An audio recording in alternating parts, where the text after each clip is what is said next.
Welcome to Social Media Foundations for Estate Agents. This is the first class where we're going to be focusing on getting set up properly on Instagram. As I mentioned, this course is especially for estate agents, so everything that we talk about is specifically for estate agents and realtors. So the first thing we're going to talk about when setting up your Instagram account is your profile. You want to get it to a place where when people land on it, they know exactly who you are and they can answer whether you're relevant to them and whether they can trust you. And this is super important to nail that straight away when someone finds you. And people who'll be looking at your profile could be potential landlords, sellers, buyers, whatever it is. So the goal for today's session is to get your account looking just as good as Ryan's. We're going to be going through each step of the profile, from the handle, the name, the bio, description, highlights, and pin posts. So the first thing we're going to start with is the Instagram handle. It's really important that you choose a name that is easy to remember, easy to spell, and clearly linked to what you do. So you are of course able to use just your first and last name like Ryan has, but he is obviously a very famous person. So what I recommend is using a combination of your name and something related to the property industry. So here we have a few examples of what it could be like. So potentially you could have your first name and then property. So for me, it would be Cass Property, or maybe your initials. My initials are CH, so it could be CH Property or Cass Agent. There's so many different combinations. If the combination that you want is already taken, just be a bit creative using underscores or full stops to make it work.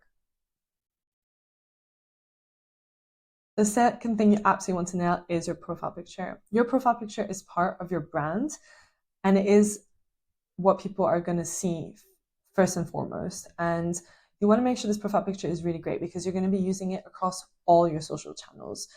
Whether it be LinkedIn or TikTok or Instagram, you want to have a memorable picture that people can instantly recognize. So you want it to be clear, well lit. We want it to be somewhat professional. And as I mentioned, consistent across all platforms. We want to absolutely avoid logos. I do like this kind of image in front of a house. A listing potentially is a really nice thing that has a touch of property in it. So next on the list is the description and optimizing your bio. So the description is this bit here, and we want to make sure that when people land on it, they know who you are, who you help, where you operate, and why someone should follow you. So if you look at Ryan's here, he's got founder and CEO. You want to do something kind of similar, but you could just say something like independent agent in London, or EXP agent in Manhattan, whatever it is. And then you also want to say who you help. So if it's independent agent in London, helping sellers and landlords make the most of their assets, that would be something perfect. And also at the end, you need to tell them why someone should follow you. So tell them who you are, who you help, and where you operate. And now you say, follow me for property content, follow me for beautiful homes in London, follow me for weekly market updates, whatever it is. Just tell them why they should be following you. You'd be surprised how many people actually take an order from something like that.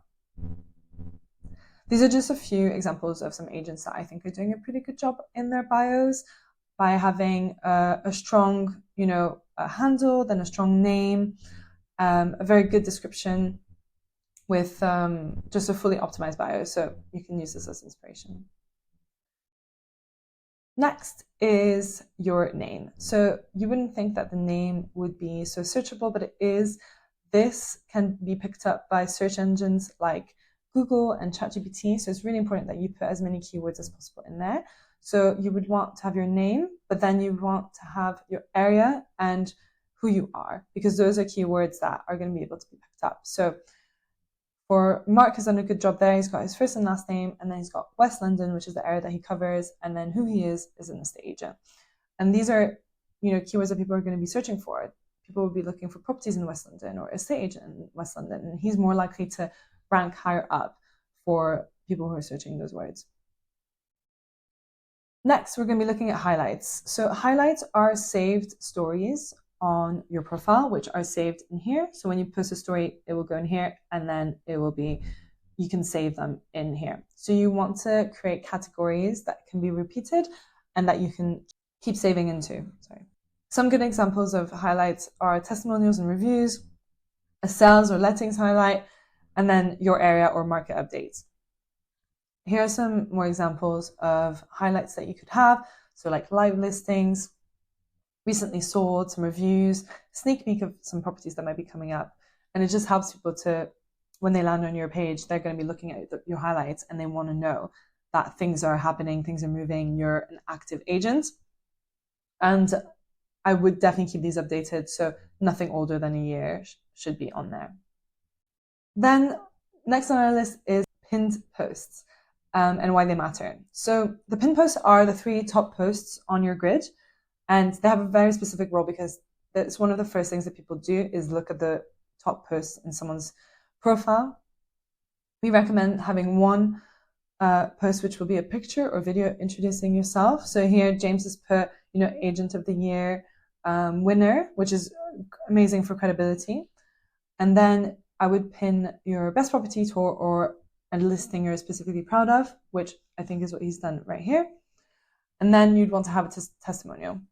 We want to avoid the classic testimonials. I'd much rather use like an image of a property, or if you manage to get a picture of a buyer or a seller in front of their property, you can post that.